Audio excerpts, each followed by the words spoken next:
This is the great house as it looks in a strangely different time. A time existing parallel with our own, but in which people who look familiar to us are actually strangers leading completely different lives. It was Barnabas Collins who first discovered the existence of this other band of time, and then found his way into it. But just as it is now a band of time, the denizens of parallel time must also face the unending terror at Collinwood.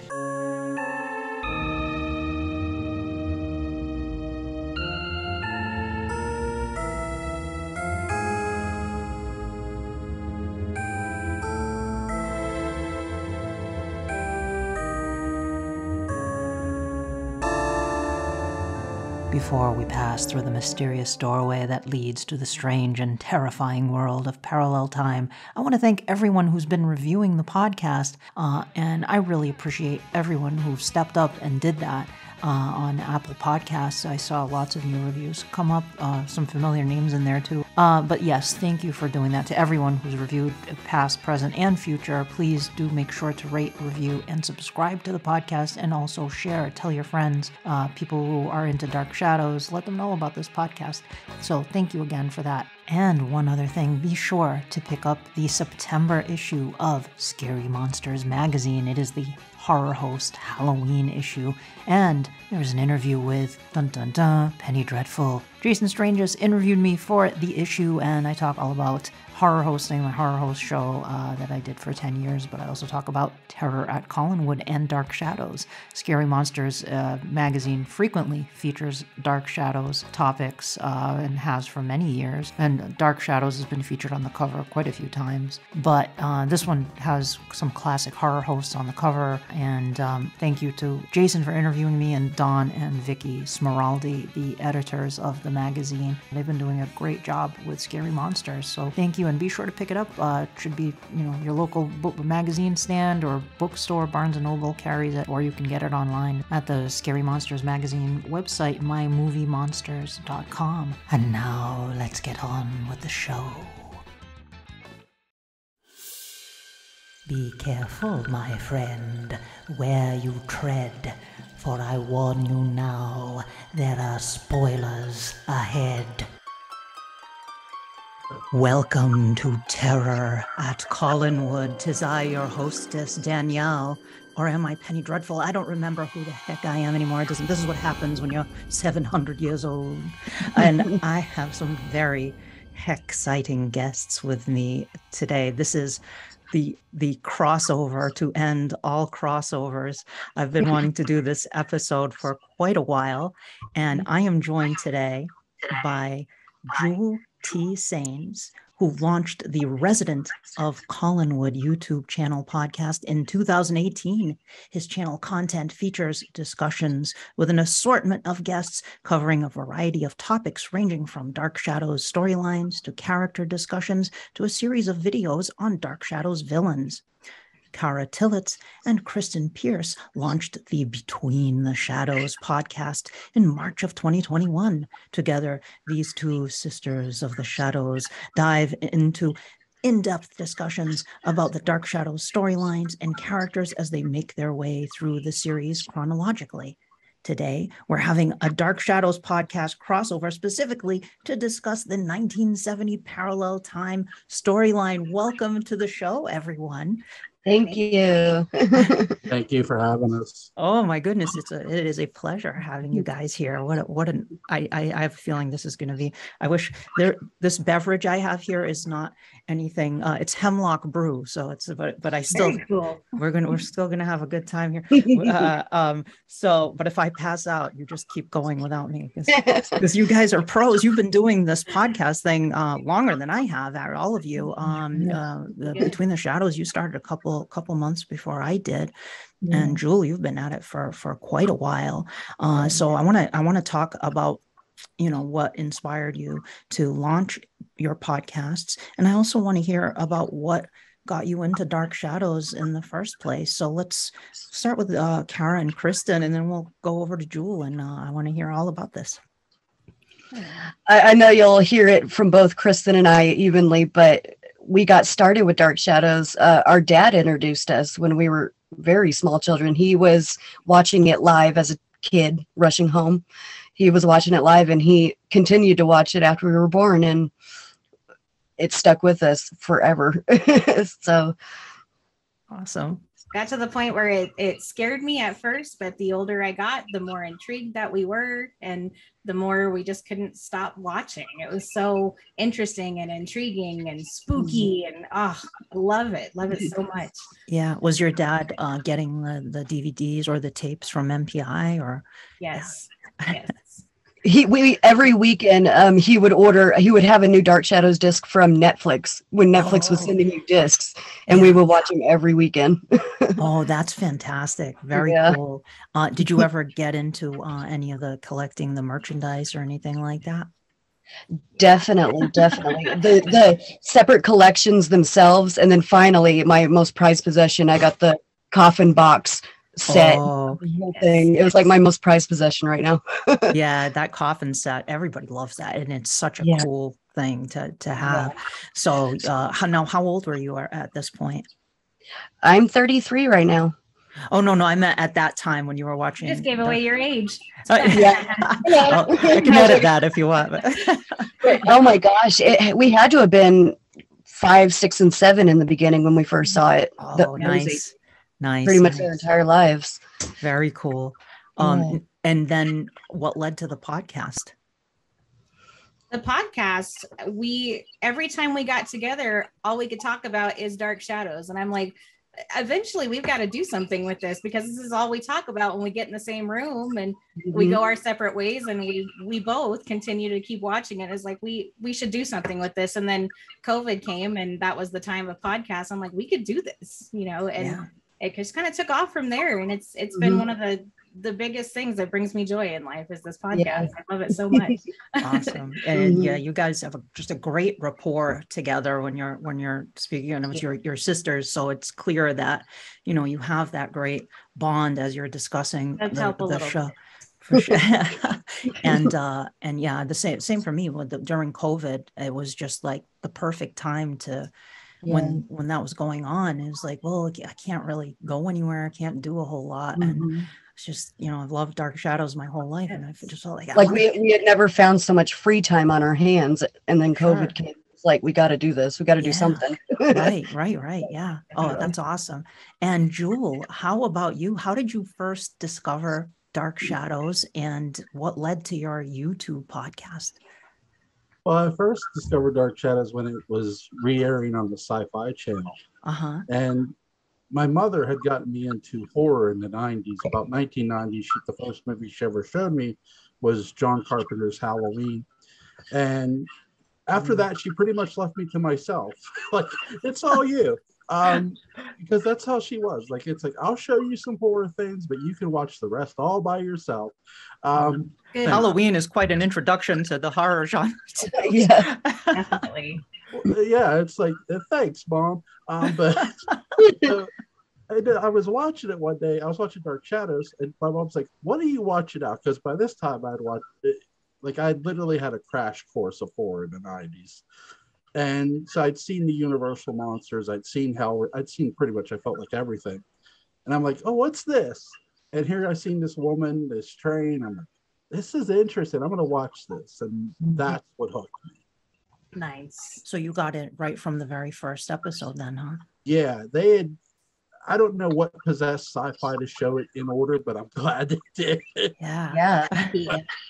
Whoever made that decision, thank you. Yeah, I mean, and that was really a big deal, because prior to that, it was in syndication.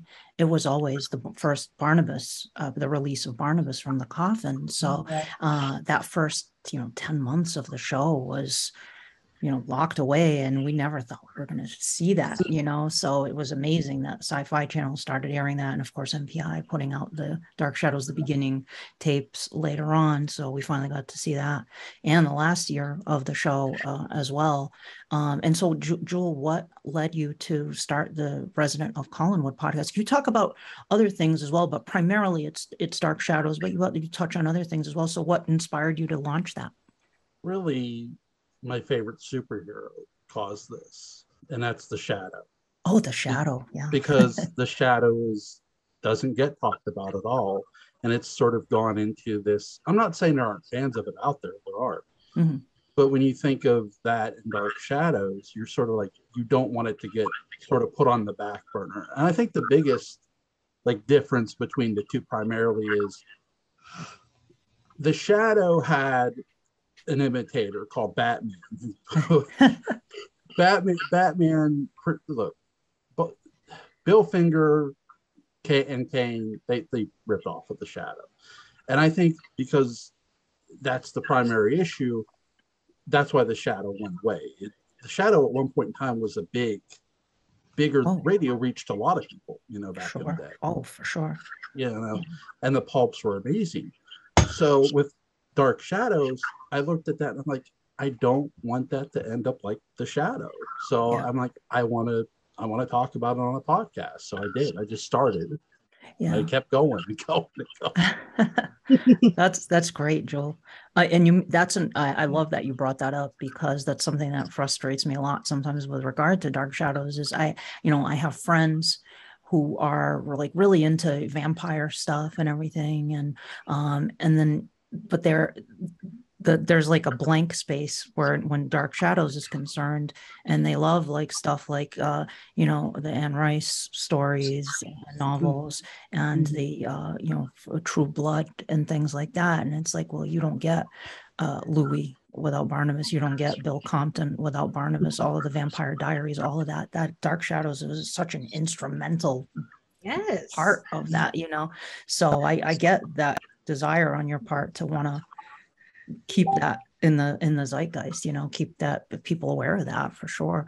Awesome. And the Shadow, it's funny, when I had Jim Beard on here, I asked him what character he'd like to see Dark Shadows, pulp characters. He's a big pulp guy. He writes pulp stories and stuff, and he said the Shadow would be the one he'd like to see show up in Dark Shadows. I thought that was pretty cool. I thought of you because I know you're a big fan of those characters. The Shadow, here's the thing, the Shadow has so many.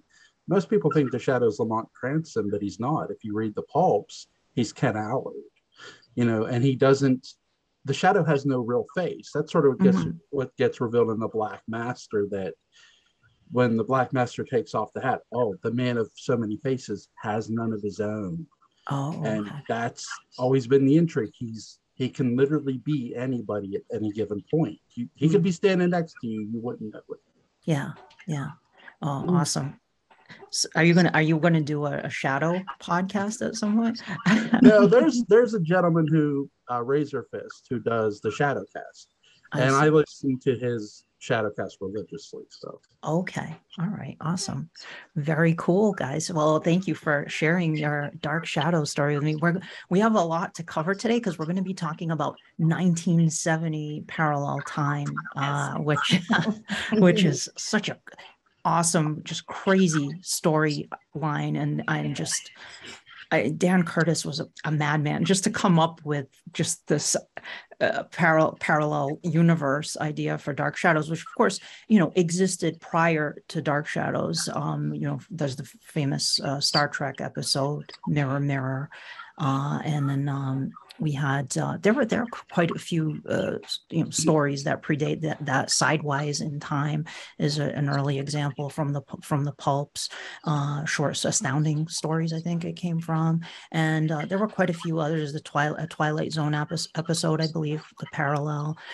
So there parallel universes were an idea prior to Dark Shadows. And I was talking to my friend Steve Schutt, who was on here for the Grayson Hall episode, and he feels Mirror Mirror was probably what inspired Dark Shadows, Dan Curtis, to use parallel time, or the writers, or Dan Curtis, and I think he's right in that regard, because it was shortly before, not long before, that Dark Shadows. It's possible, we'll never know. I wish we could be in those meetings, right, to find out how that happened, right?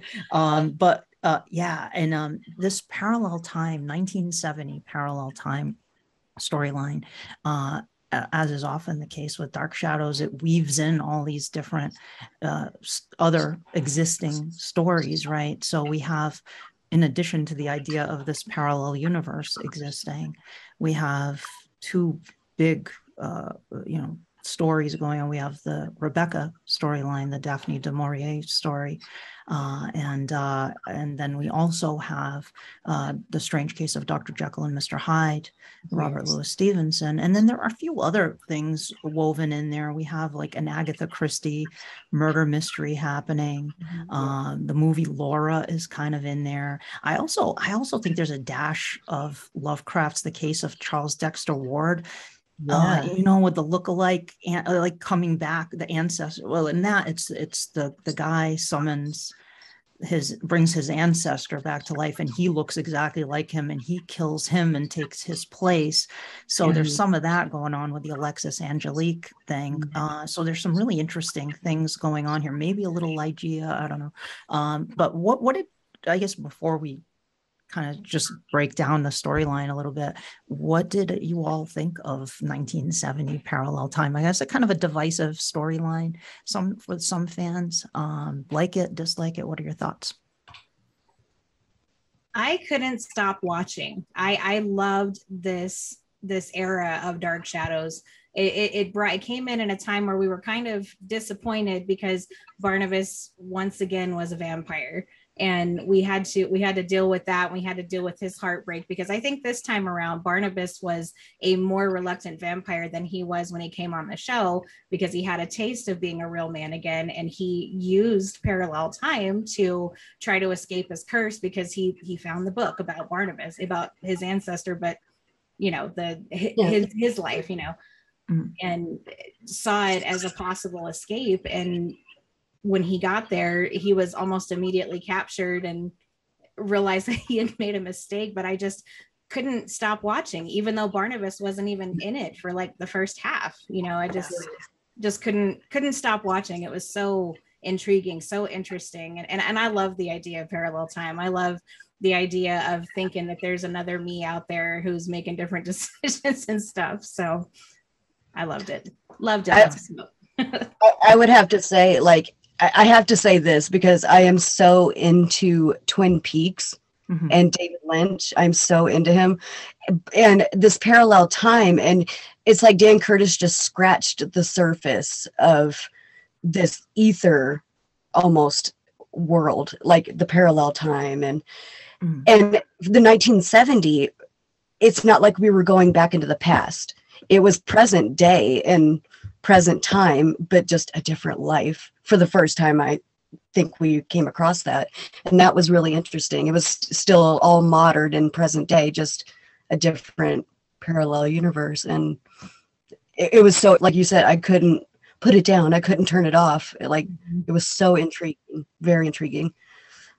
Yeah. It really, I love how the book just gets flung through. Yeah. So there's no, it made me think, okay, if that book came through and they're now just introducing parallel time, we have to believe that parallel time has always been there, even prior to the house being built. And it makes you think, well, is this why Collinwood was built? Is because of parallel time? Was it because somebody knew this was it Joshua or Jeremiah who knew, hey, there's something here, and they built the house? And so when you see the Barnabas picking up the book written by William Hollinshead Lewis, it's really intriguing. It's like you want to tell Barnabas, like, no, dog, it ain't gonna work out how you think. That Barnabas has already lived his life, man. You can't. So you already feel sorry for Jonathan even more, thinking he can escape this, because, buddy, there's no escaping Angelique. No. Yeah. It's really just a fascinating concept. Just, you know, he sees this that room in the East Wing, and we hadn't seen much of the East Wing prior to this. We spent a lot of time in the West Wing. We hadn't seen much of the East Wing, so we're in the East Wing, and we see this room that changes. Barnabas opens the doors. I think is when he's looking for Megan Todd as the vampire. Megan opens the doors, and you see this other world, this completely different universe, and he starts seeing people who look just like the counterparts in the main time band, and that's a great theory about parallel time always existed. And my thought on that is how did that gateway to the parallel time band open up in the first place? Because Dark Shadows has always been like, if you look at like the time travel and everything, it tends to function according to the occult versus like a time machine. Even Quentin's Stairway is a metaphysical experiment, you know, like more like a talisman, I think Warren Otzen called it. And then you have the I Ching, and then you have the seance that sends Vicky back in time. And it's like, is all this occult tampering with time, is this weakening like the barriers between dimensions, or how did this happen? My friend Eric also had this, I've mentioned this before, that the ground is where Collinwood was built is cursed. It's enchanted. It's always been cursed ground, you know, so all this weird stuff happens. But this idea of a parallel universe is just fascinating. Now, do you all think that 1970 parallel time is the same parallel time as 1841 parallel time? Is it the same time band, or are they distinct? Does that door lead to different time bands, or is it the same time? I kind of want to say it's a different. I'm so sorry. I mean, no, go ahead. Go ahead. I kind of think it's a different. I think it can go to different time bands. I think that it doesn't have to be the same one, because when they came back at the tail end, they went to 1995 of their own universe. Yeah. And instead of, you know, just crossing back through to, you know, present time, 1970, their own universe. So I definitely think that it was a portal to more than just this parallel time. Also, it took you to the future. So, I mean, it could have, I think they're totally separate. That's my vote. Yeah. It kind of reminds me of the when they were doing the I Ching. They were like, you don't know what you're going to throw down on the table, and you don't know what you're going to find behind the door. Like I feel like it's like that. Like you were saying, it's like it doesn't. You could end up anywhere through whatever gate you find. Not specifically this time or that, but I think you could land anywhere. I think you just don't know. And I think, because Professor Stokes, I feel he explained it so well. He talked about the button on his sleeve, you know, he was like, if you stand a certain way, you can't see it at all. But if you stand this way, because they couldn't see 1995 when they stood in that room, but they could see their own parallel time. So I think standing in that room, you know, you could be shifted anywhere. And, you know, because they were standing in the right place, they saw their own parallel, but you know, maybe perhaps different times, like they went to 1995, maybe that's the part you can't see, even if you're standing in the right place, but maybe like your own parallel you could see. I don't know. It just, I love the way he explained that. So yeah. Oh, it is a great explanation. Professor Stokes is always awesome for the yes, he is. with the explanations of the unknown. How about you, Jule? What are your thoughts on 1841 parallel time, 1970 parallel time, distinct time bands? I think they're the same. Like they connect, because with 1995, I more think that's because Judah Zachary has more interfered at some point in time. That again, it gets into the logic of not just parallel time, but time travel. If we've already seen one ghost sort of transcend time with Quentin. You know, whether you believe it's Quentin or not. So here's Judah Zachary. He transcends time now with the parallel time room. My question would be, we know the book came through. Did somebody else come through prior to the book? Did a parallel time Victoria Winters already come through? You know, those are questions to me that need asked when you think about the parallel time room, because if we already know if Barnabas and Julia can go, then those people who are in parallel time can come to their world, and Yeah. who came. Yeah. Good point. That's a good point. That's a You good always point. have the best points. Yeah, definitely. Yeah. Really? Yeah, it's really fascinating. I mean, this is actually a concept that exists in physics, you know, that quantum physics, that parallel universes could exist. And then we also, I mean, I mentioned a few examples. We also have the DC Comics did the Flash of Two Worlds, and Steve mentioned to me a subway named Mobius, which I had never heard of.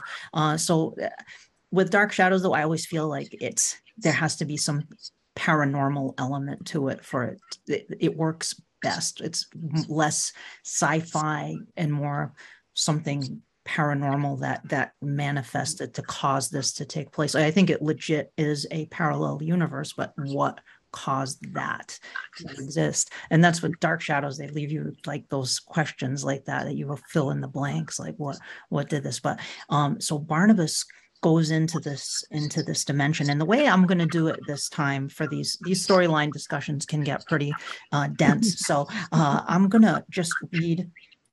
I pulled this off Wikipedia, and I'm going to just read a segment here of the storyline, and then we'll just talk about it. We'll comment on it and give our thoughts on the characters that we're introduced to, and also just the story, those story elements themselves. So the first chunk of this is Barnabas Collins enters a room in East. Whoops! Holy moly!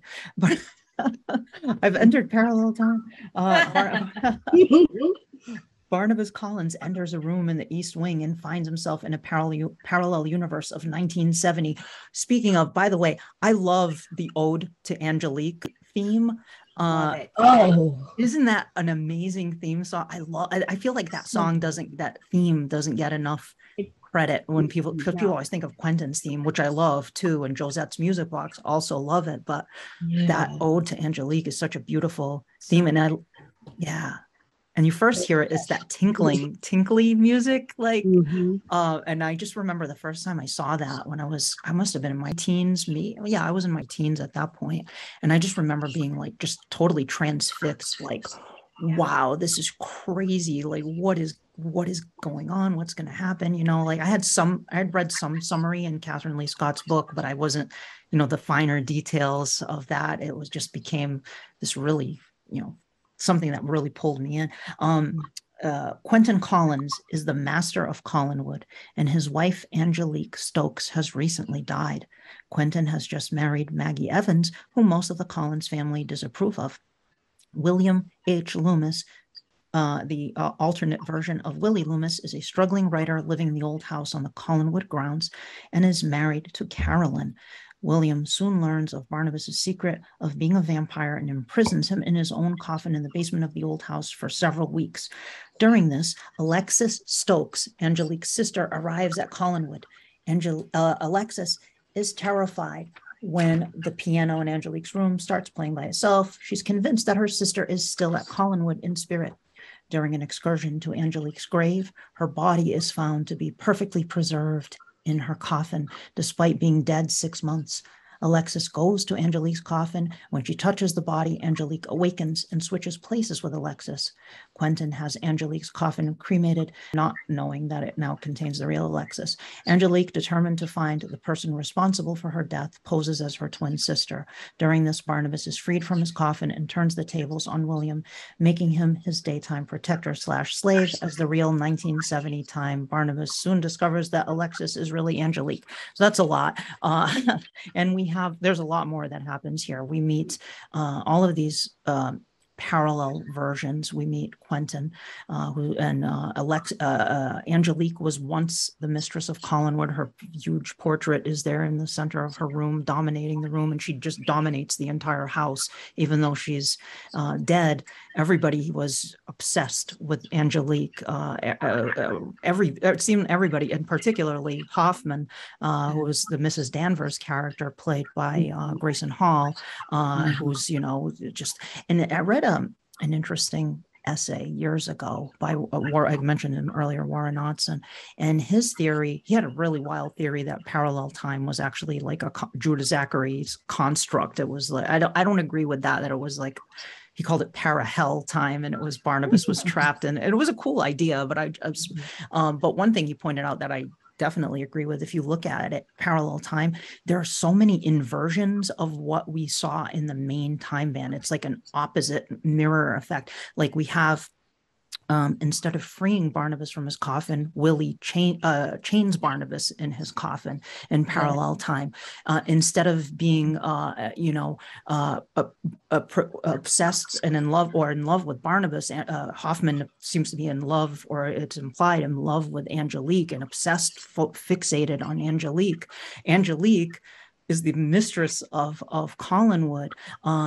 Jeb Hawks in the main time band is a monster who turns into a man, but in parallel time, the Chris Penna character is a man who turns into a monster. Like, it's just, there are all these opposites happening. And I love how they did that. The writers, Dark Shadows writers, were geniuses. I loved how they did that. Talk to me. What did you think of this whole? Let's talk about Angelique, the Angelique Alexis, the Rebecca storyline, basically, that we have going on. What did you think? I will say Angelique got exactly what she wanted finally. It was just funny that it was in parallel time. She got to be the mistress and ruler, if you want to say, of Collinwood. She got exactly what she wanted. It was just funny that it was parallel time, but it was different and new to see how she would act. She was dead when we came in on the scene, but you can imagine and still kind of see, because the way people admired her and loved her and just worshiped her, it obviously spoke for something she did, as mistress. Like, she ruled. She ruled. Like, yeah. The one thing that you find out about this Angelique in parallel time is that it's not the Angelique. She is a descendant from the Angelique, is what we find out. Yes. And I think, me personally, I think that this Angelique, I feel like she's like way more wicked than 1795 Angelique. And I think that because, Angelique in 1795, she was just purely a witch. She was part of a coven. She wanted what she wanted, and she wreaked havoc. And so did this Angelique, but she wasn't introduced to, she wasn't like always a witch. She wasn't a supernatural being. She was just someone who was so into the occult. Yes. She wasn't a witch herself. She was human, but so I think that by itself, her being human, but still, has enough evil that that she's interested in, that she can do all these things to these people around her, take whoever's life force after she took Alexis, and it didn't matter who it was. I think eventually it was Roger, it just didn't matter. And so I just think that the fact that she was purely human, but was so deep into the occult, I feel like made her just a little bit more evil than 1795 Angelique, because we already knew she was evil. Well, that was what followed her. We knew that about her. But this Angelique, my gosh, there was like nothing stopping her.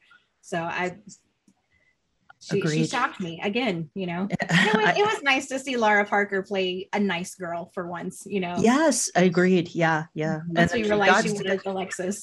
Yeah, and then she got to do it again with Catherine, I guess, later Catherine. On. But yeah, Alexis was just a nice person. I felt bad for Alexis. Everybody kept saying she's Angelique. You know you are, and it's like, no, let her be her own person. Like, I didn't know. I had my doubts too when I first saw it. I'm like, is it Alexis? Is that or is she pretending? Yeah, because we know who Angelique is. I mean, she pretended to be Cassandra for however long. It's like, I bet it's Angelique. And then I was shocked that, oh my gosh, I feel bad now because it actually is her twin sister. Yeah. No, I'm glad you pointed out. Yeah, she's the descendant of Angelique in the parallel time band. But I'm glad you pointed out she's not really. I mean, she uses the occult to her advantage, but I don't see her as a witch. So in the same way, like that, Angelique in the main time band is like a super witch. Like, she's all the way a witch. Whereas I see the Angelique in parallel time more like almost like an advanced Evan Hanley. Like if Evan Hanley became really adept at using the occult, I think, because kind of not this, although she has this whole like coming back from the dead thing and sucking people's life force out of them, you know. So that aspect as well as it plays into it. But yeah, I agree with you. Sometimes you feel bad for the main time band Angelique, especially as it goes along. Sometimes you kind of, you know, her character evolves, whereas the parallel time Angelique is just like, she's pretty vicious. Like she's there isn't much sympathy there for that character. So Jule, what about you? What are your thoughts? Angelique's really interesting because here's a woman who knows that she was murdered. She figures out she was murdered. And she could easily just stick with what Cyrus Longworth's opinion is. But she doesn't. She's not somebody who's like, I want to just lynch Quentin. She could. Yeah. It's really interesting because though she is cold-blooded at times, this isn't the same.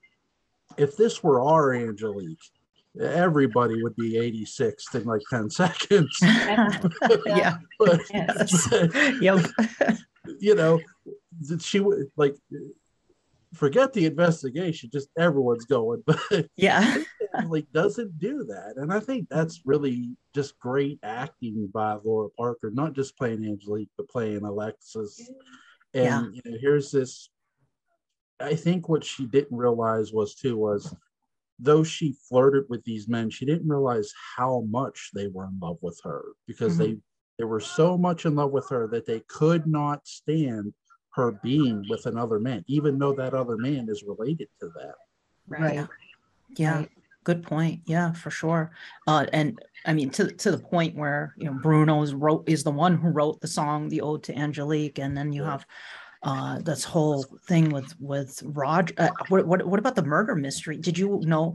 I mean, I put a spoiler tag at the beginning of this show, but so spoilers. But did you know when you were watching it that Roger was the killer? Like, did you figure it out early on that it was Roger? Because I didn't either. When I first saw this many years ago, I didn't. It was. I thought it was Quentin actually, but he's the most obvious choice. But it seemed like there was that seething kind of, it's like, does Quentin love Angelique or does he hate Angelique? But you could see, but with Roger, that kind of, he just was. Which is kind of funny because with the Roger aspect, like in a little bit, it shouldn't surprise you because of Roger's past, you know, going all the way back to like the Burke Devlin and like he's got a past. Like he could kill somebody, he could hurt somebody, he could be if he had continued down that path of being you know, and I kind of look at it that way. Like that's the path he took. The parallel time Roger is that path that he might have taken. Like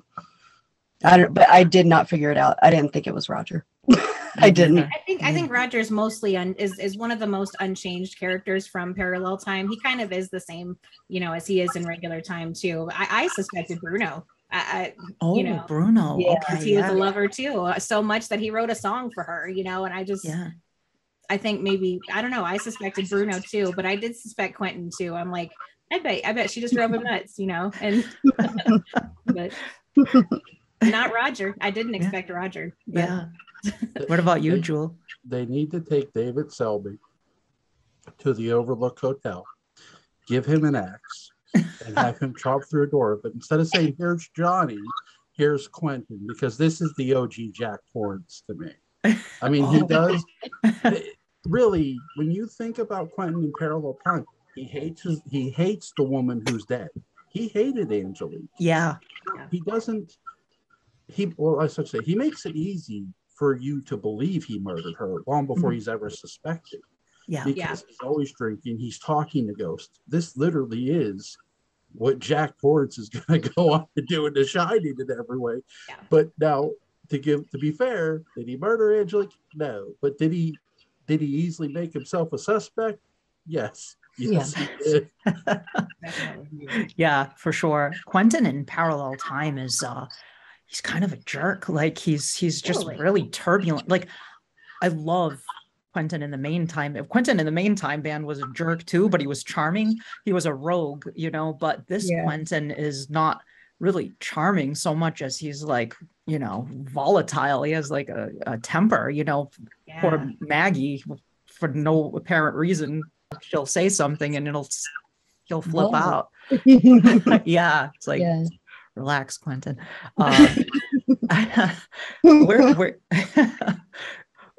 did, like, I was thinking about parallel time Quentin too.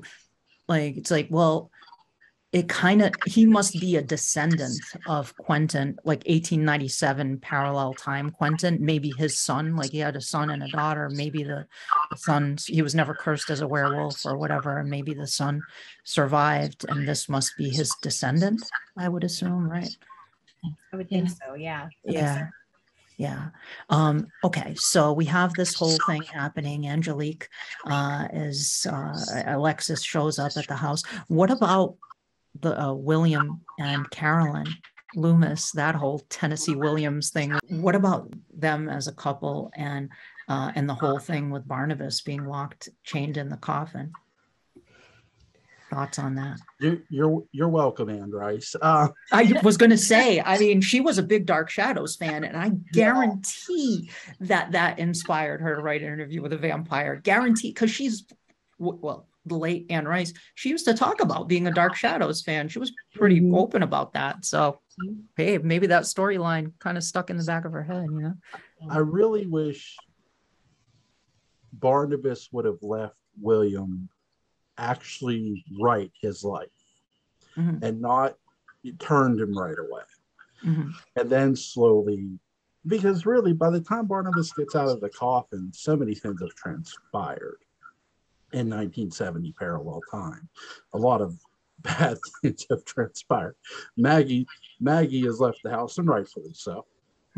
But I think with William and his bride, Carolyn, I love this because you could, even though they bicker, you can sense a love between the two long before Night of Dark Shadows. And I know Carolyn's not playing the Collins at that point, or sorry, Nancy Barrett's not playing the Collins at that point.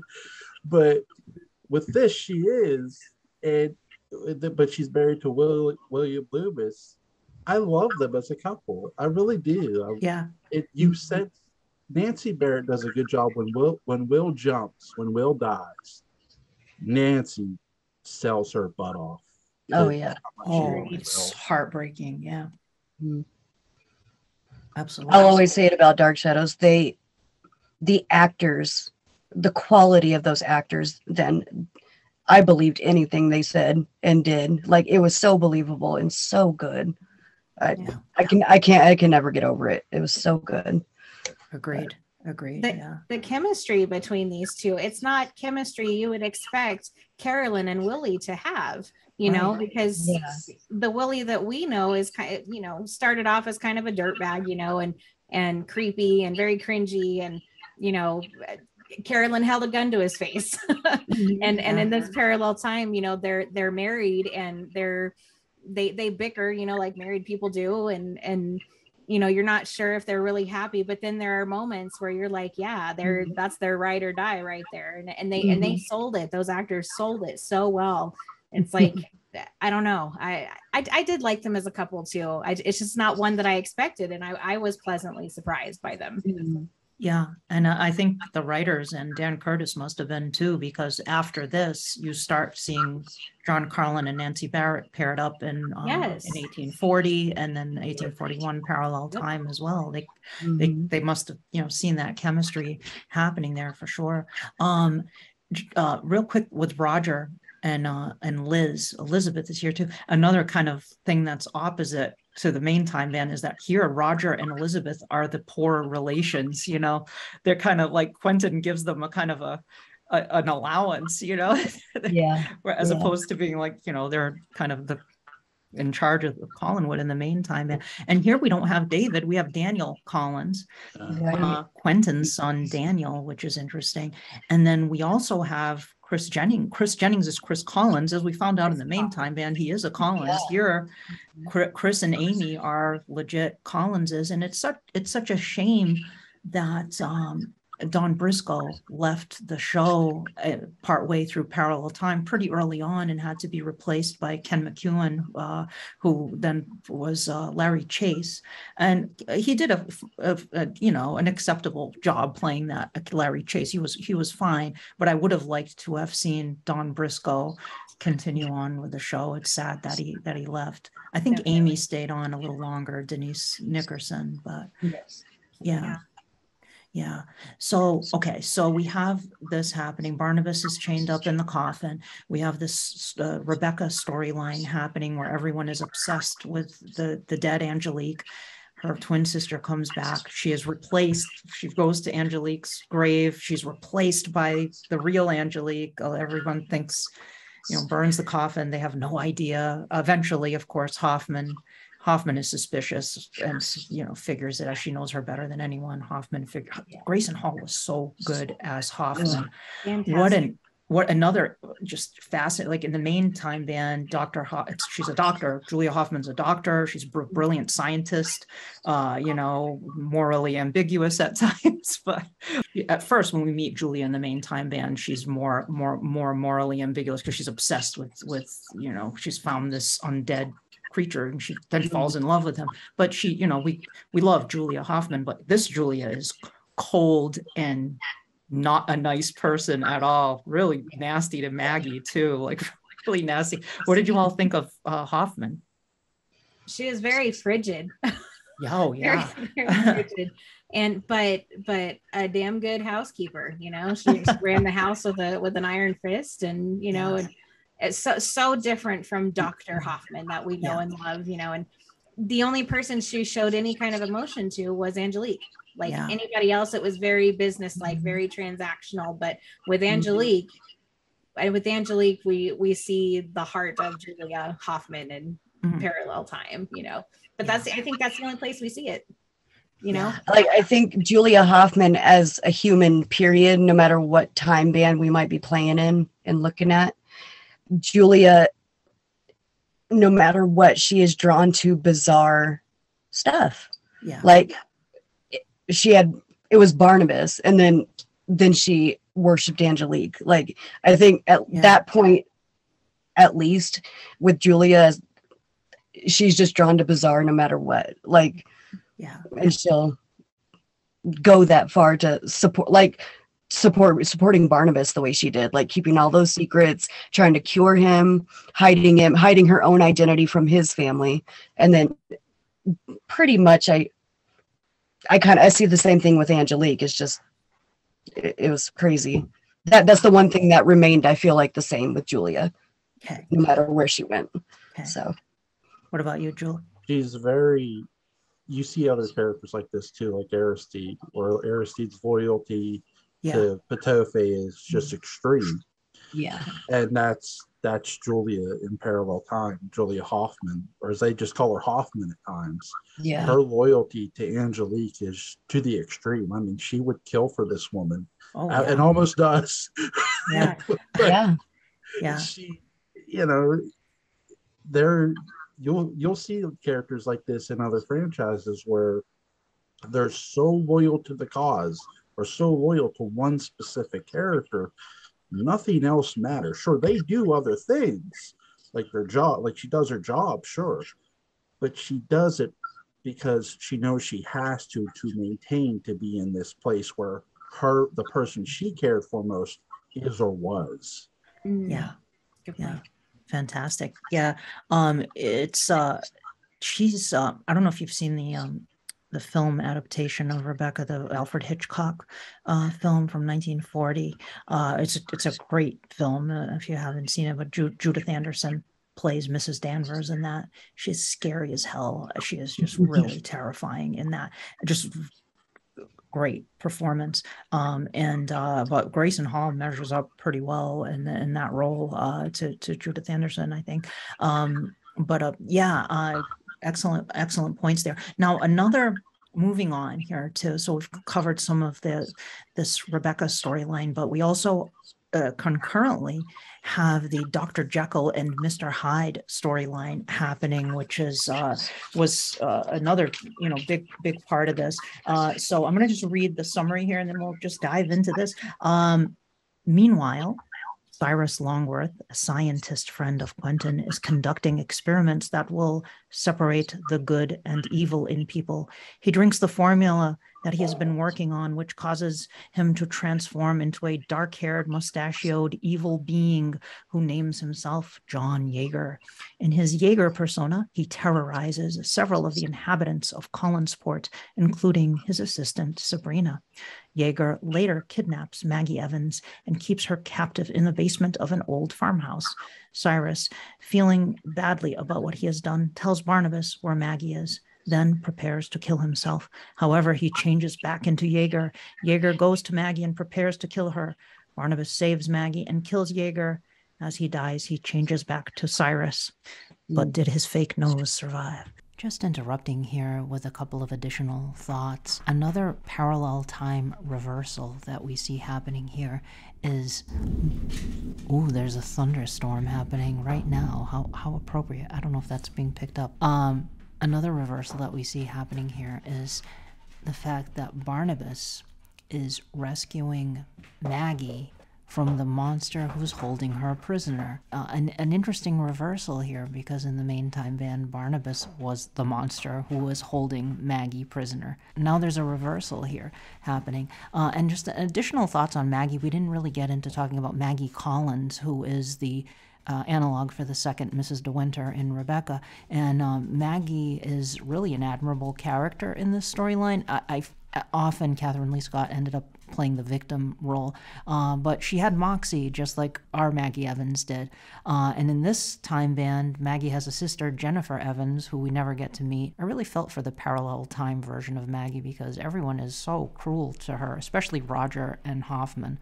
They're just really awful to her. And interestingly, if you go back and listen to the Grayson Hall episode with R.J. Jameson and Steve Shutt, Steve put forth the idea that Roger was coded as queer in parallel time, and Hoffman as well. So it's interesting that those two characters are particularly nasty to the girl next door, Maggie Collins, Maggie Evans, formerly Maggie Evans, now Maggie Collins. But it kind of makes you wonder if we were going to look at this from sort of analyzing it outside of the story itself, which I don't normally do, but is this some kind of a middle finger to the man that these two characters especially are really nasty to this more traditional, girl next door type character?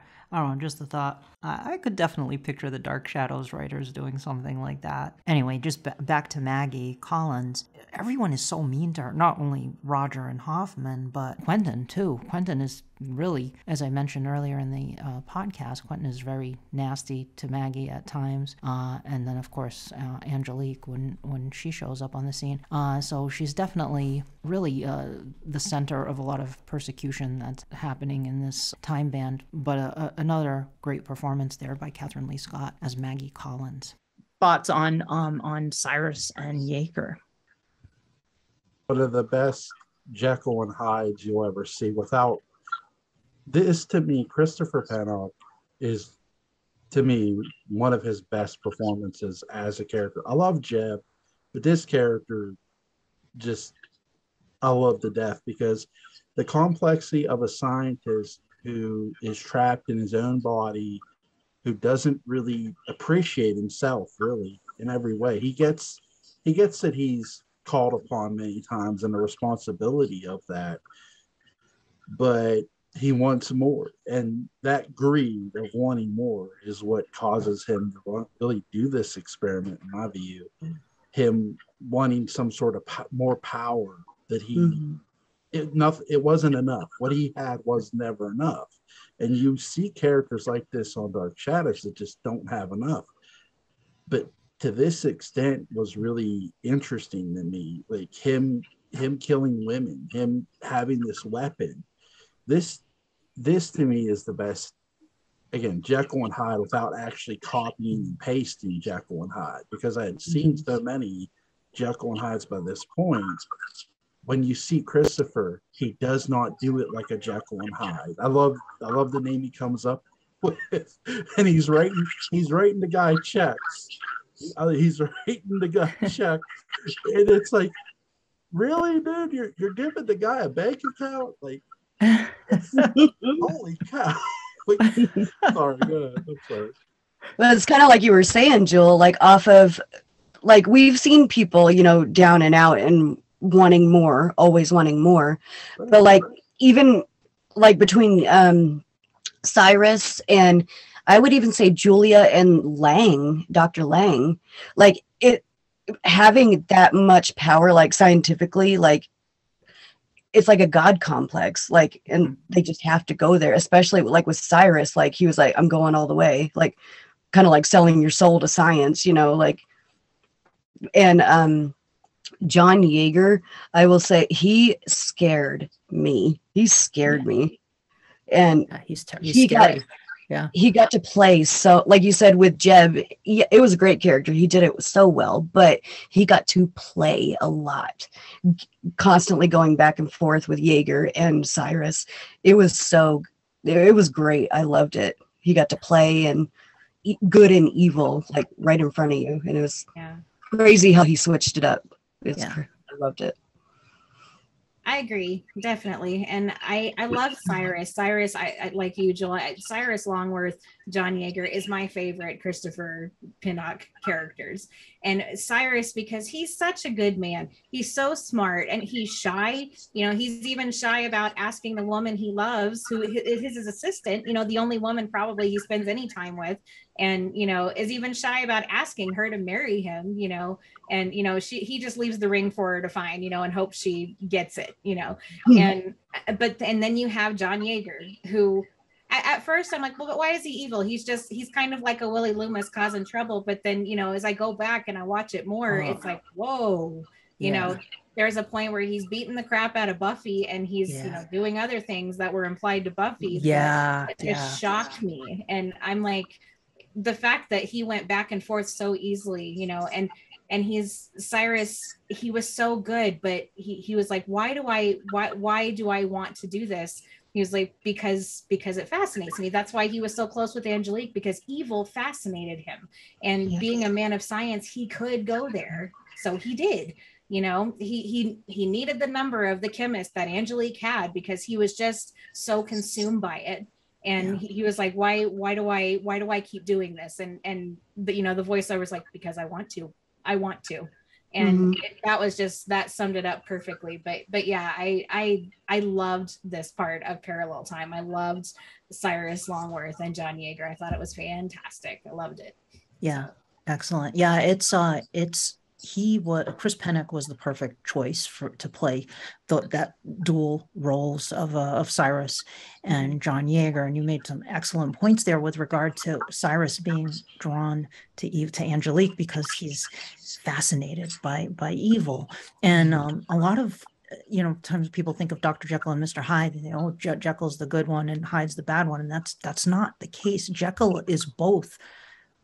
Good and bad. Hyde is part of Dr. Jekyll. Hyde is the one who is the pure distilled evil. And I know John Yeager can be difficult to watch sometimes because of what you pointed out. He is monstrous. I mean, but that is what Hyde is. Hyde is pure distilled evil, and Dark Shadows got it right. Like Jule pointed out, it's one of the best versions of Jekyll and Hyde, to the point where they even in Stevenson's novella, when Hyde enters a room, he distorts the very atmosphere because there is such wickedness, that pure id, that it perverts the air itself.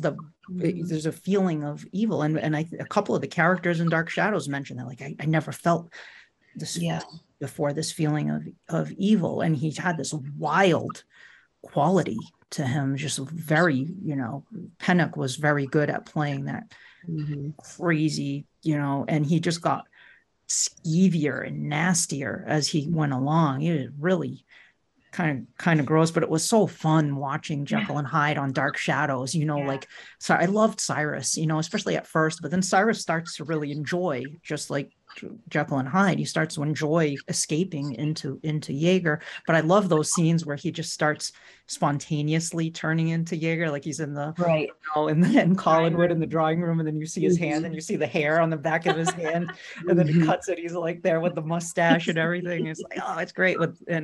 I felt so bad for Buffy though. Poor Buffy Harrington, my heart went out. She was the Ivy analog from the like they were doing in the movies, like the Frederick March film and stuff like that. Like she was that character, but you feel so badly for her. The things she goes through with John. And she like started to fall for him too. She started to kind of fall for him. I'm like, no, Buffy, no. Yeah, that's bad news there. But stopped him when he tried to do the same thing to Maggie. She saved Maggie from the same thing happening to her too. So yeah. So I have to say it was so sad. As much as I loved watching Jaeger and Longworth and Pennock's portrayal of those, just Christopher Pennock is just so much fun to watch. But it was so satisfying when Barnabas kills him and he stabs him with the sword cane and says, "What are you?" And Barnabas says, "You'll never find out." Never find out. One of the best soul-saving moments, too, for that character, for Cyrus, is him making the phone call to the old house. Yes, correct, because, for as much as, John Yeager is this heel, here's Cyrus Longworth, like, he knows he's got to stop it, but he can't, really. Yeah. But he's got to find somebody who will at least try. Yeah. And I think that dawned on Cyrus. I've got to make a phone call, and you got to find, here's where Maggie is. He tells Barnabas it's his last decent act. True. Good point. Yeah. It's that you're right. That's it. Yeah, I know. Right. For sure. Great stuff. Dark Shadows did that with so many things. They wove all these different storylines into classic stories into the mix.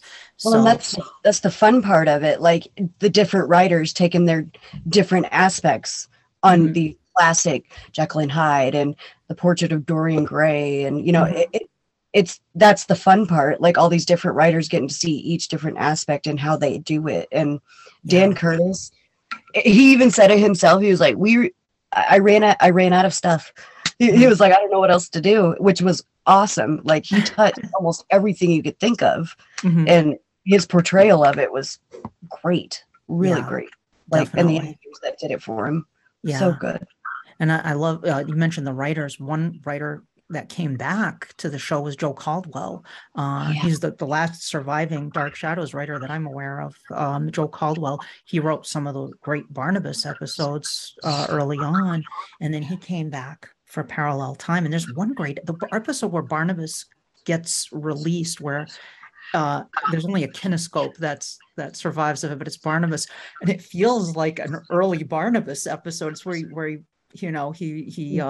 bites Willie, and then he goes to Collinwood, and he's going to bite Maggie, and there's this whole like very gothic, spooky feel to that episode. Yeah, Joe Caldwell was great. He is a fantastic writer. So we have this going on. He is dispatched in the final act of Parallel Time. So once the Jaeger, I was going to say the Jaeger and Angelique team up was really fun too. Briefly, there was like a little team my gosh happened there too. I was like, oh wow, this is great. Villain team up. The last kind of act here of Parallel Time is Hoffman learns Barnabas is a vampire and prepares to drive a stake through his heart. The original version of Julia Hoffman shows up and kills Parallel Julia, saving Barnabas. Original Julia assumes the identity of Parallel Julia in order to learn Angelique's plans. Julia finds a person called Roxanne Drew, who is being used to keep Angelique alive. Angelique goes weak whenever Roxanne regains consciousness. Roger Collins becomes increasingly unstable, reveals he was the one who killed Angelique. Roger then murders Carolyn as well as Elizabeth. Angelique then kills Roger by draining him of his life energy warmth. Roxanne regains consciousness, which causes Angelique to die.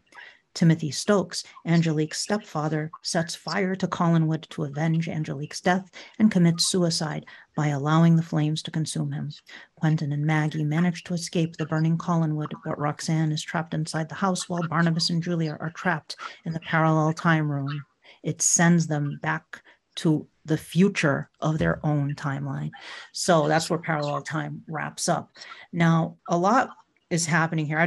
There were several characters I didn't even mention here. Claude North is one that was like, they made a big deal of Claude North, but then that kind of didn't go anywhere. It was like, who is this Claude North? But we get Roxanne, who is this big new character, and we meet Timothy Stokes, the parallel time version of Professor Stokes, who is also into the occult. Like our Professor Stokes is, is an expert in the occult. This Professor Stokes is super seedy, though. Yeah. He's really seedy and like, oh yeah, like, with his mustache and his like brandy. Yes. He's into the occult. And we also meet Roxanne, the new actress who's brought into Dark Shadows. Donna Wandry is introduced to the show, and she will be featured in the next couple of storylines too, or a version of Roxanne. So tell me, what are your thoughts and kind of like how parallel time wrapped up here, and the introduction of these characters of Roxanne and Timothy Stokes and some of this other stuff, and the demise of Angelique. I think Timothy really, him trying to teach Angelique a lesson sort of helped set up this downfall a bit. And really where Quentin, we know how Quentin hates Angelique. Timothy, her own father, sort of became annoyed with her, but then he tries to sort of redeem himself and help her. And he explains to her about Roxanne, the body, shows it to her, which is really interesting.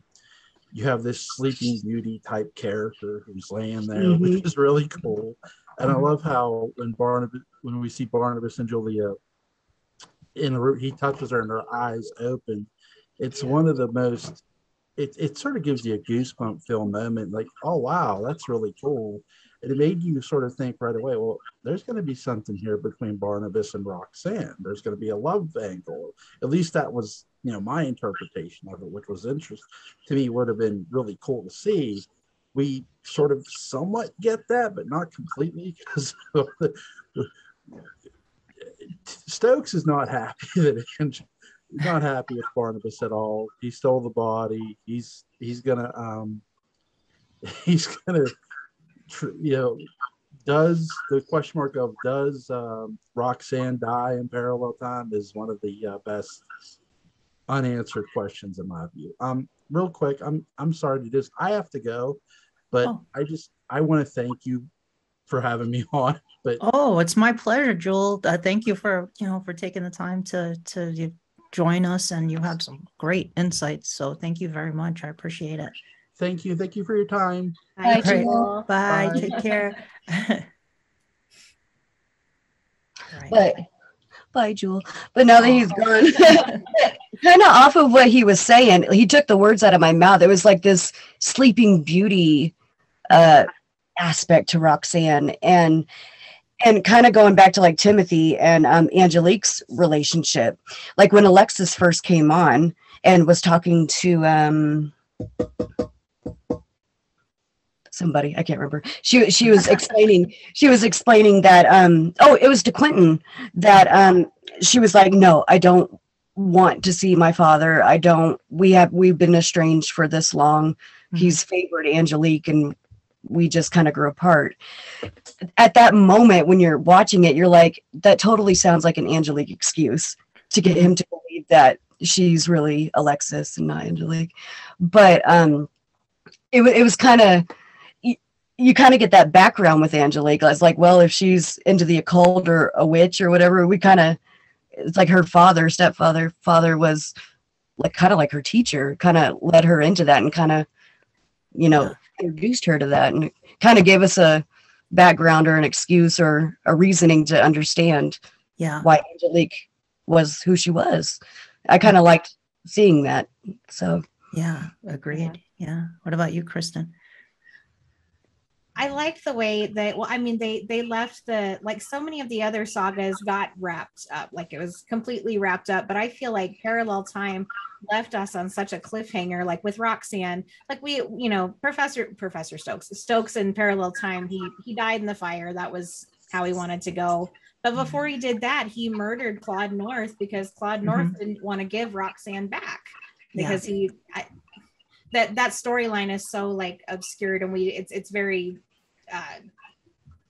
very cloaked. We don't see very much of that, and we don't get very much background, but we know that he killed Claude North because he didn't want to give Roxanne back. And then it kind of feels like he went off the deep end, especially after Angelique died and stayed dead, you know, because there was no way for him to bring her back, and took his revenge on the Collinses like so many people do.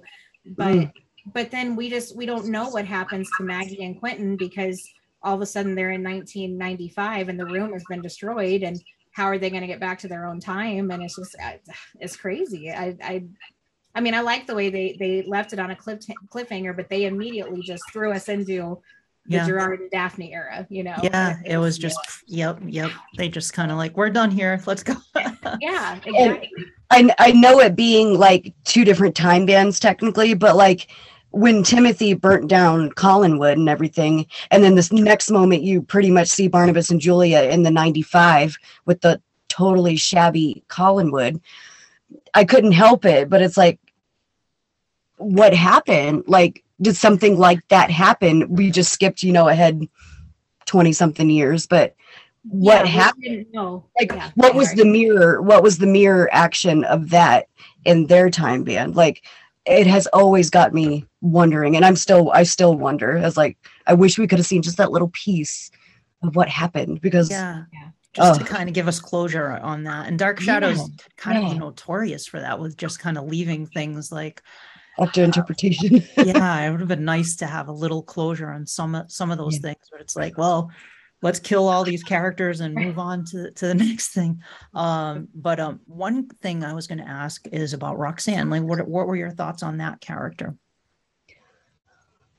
I loved Roxanne as a character, and I got to thinking about it, and I think Roxanne is the only character that was introduced in Parallel Time that we didn't already know. Like, she showed up later, totally brand new. Like, she's brand new, and we had no idea who she was. It's like, where did this girl come from? And that's kind of when we get the Claude North thing. But her being a psychic and being able to, you know, communicate with people and ultimately save Julia's life, because, you know, she found her in the darkest depths of Collinwood. And I loved her character, and I loved her psychic ability. She didn't like to use it, but when she did use it, she tended to use it for good and not evil, you know, like so many people involved in the occult and Parallel Time. And she's very sweet, and that was kind of an opposite too. When we get her in regular present time, she's a vampire, you know, and it's such a switch. But, like when Roxanne first came on the scene, like my mind immediately jumped to Amanda Harris. Okay, only kind of in the aspect of, where did she come from? Yeah, was she created? I mean, was she born? Is she human? Yeah, I mean, that was my first impression with Roxanne. I was like, who is she? What is she? Yeah. And then as we go on, we kind of understand, like with the Claude North and stuff, like Angelique's life force, kind of like Adam for Barnabas, kind of. Yeah. But she was so fascinating and angelic, if I could say. Yeah, there's something otherworldly about Roxanne, for sure. Yeah, like it's something very ethereal almost, that you're like, what is this character? The only thing I was going to say though is I had a difficult time buying that Barnabas, I guess because he had been fixated on Josette for the whole series up until that point. And I know Josette's ghost shows up to him in Leviathan and says it's time, you know, basically tell him it's time to move on, you know. But still, I had a difficult time, like, because even before that, he was still like even fixating on Parallel Time Maggie because she looked like Josette, but then all of a sudden he's in love with this Sleeping Beauty character. I had a difficult, and I talked about this in the last episode, maybe it's just like the age difference maybe just wasn't, it wasn't registering for me, the chemistry there, or maybe it was just the whole, like, well, up to this point, he's been obsessed with Josette and now he's shifting to Roxanne. So I don't know. I feel like I bought it more in 1840 than I did in Parallel Time. You know, because it was that's kind of what it was in that period. You know, it didn't matter that an older guy was, you know, with a younger girl, but I feel I bought it more. It felt more, I felt more chemistry there, but, you know, instead of Parallel Time, but it felt better in 1840, I think. But he's the one who made her like she was. Yeah. But, Yeah. you know? Yeah. Yeah, which is a whole other conversation with a vampire thing, and it's like, how did that work? Wait. Like, yeah, and the 1970 parallel. I guess they had shag haircuts too in Parallel Time. Which I didn't like that. Like Donna Wandry's rocking the shag hairstyle. She is. She pulls it off. I could not. I haven't seen. She hasn't done anything like I know a lot of the actors came back for like the Big Finish thing and the Big Finish audios, and then the Christmas Carol, and then they did the Halloween reunion, but I haven't seen Donna Wandry show up in anything lately. I wonder what she's up to these days. I've seen and heard that her and Marie Wallace are kind of a pair. They come together, you know, so I was surprised she wasn't on your show too. I should have asked her about that. So I don't know. There were other characters too that we didn't touch on that were fun to watch too, like Paula Lawrence as Aunt Hannah Stokes. She was a hoot, very theatrical and very entertaining. That's another dropped thing though. Like they just, once Stokes Timothy Stokes shows up, it's like, where did Hannah go? She's just gone. It would have been nice to have like one line and just like, Aunt Hannah had to go to Europe on business or whatever. Right. I don't know. She kind of had that Countess Dupre air about her, but she was more spunky. Yeah, definitely. Not so bougie. Yes. Eccentric, and then we had Horace Gladstone as well, which was he was really fun. The chemist character. So they had a lot of fun characters show up during Parallel Time. Oh, the other thing I was going to say too, with regard to Roxanne and the whole Claude North thing, I wish Roxanne would have a little more, just like, I almost wanted her to tell Claude North off sometimes, just because it's like, it's like, you don't own Roxanne. Like, like you gave her, like, as if she was your possession to Stokes to use to keep his daughter alive. That's really messed up. It's like Roxanne should have been, I don't know, consulted at least. Yes, exactly. Right. Yeah. Definitely really fun stuff with the Parallel Time storyline. Any closing thoughts on this storyline from either of you or both of you? There was one person's I wish we could have gotten a little more backstory on, because it was just like this, like we saw this much and then didn't get anything else. It was Trask and Damian Edwards. Oh yes. Like it came out. I know that it came out that Bruno's the one who killed Damian, but Trask gets just as nervous when his name is mentioned and when he sees him, and it's like, what did Trask have to do with Damian Edwards' death? You know, and we never got that, and I kind of wish we had, you know, but. Yeah, I agree. Yeah, I let it go, but they did set that up. You know, they had that whole setup, and then they just did not follow through on that. I agree.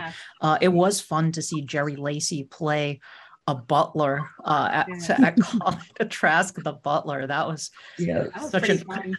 Yeah, it was, because you know he was still pretty shady, but you've seen Trask is always like this, you know, love to hate him kind of character, but it's also but in a very different vein. And then it makes you wonder, like, was there a descendant of Trask in the present? Like, is Tony Peterson really like a long lost descendant of Trask? Maybe. I swear, I have always thought that. I swear, really? There's got to be something. maybe like in his family tree somewhere, he's related to Trask, or at least Humphrey Bogart. I don't know. So we have that them, and then Damien Edwards too. He was a very well dressed ghost for sure. He surely was. He surely was. He had a lot of taste, a lot of class. All right. Well, thank you very much for discussing parallel time with me. Tell us where we can find your podcast. You can find us on YouTube, Between the Shadows. That's all you got to do. And Facebook also, we're there, and pretty much anywhere you can find podcasts, we're there. And Twitter, we're both on Twitter now. So. Twitter, Anchor. Yeah. Awesome. Very cool. And I will definitely put a link to Between the Shadows in the show notes for sure. And of course for Resident of Collinwood as well. Wonderful. Well, thank you both again for joining me and taking the time to discuss our favorite show. And it was so much fun, and I look forward to seeing you, and I will promise you I'll keep it between us and the shadows. Yes. And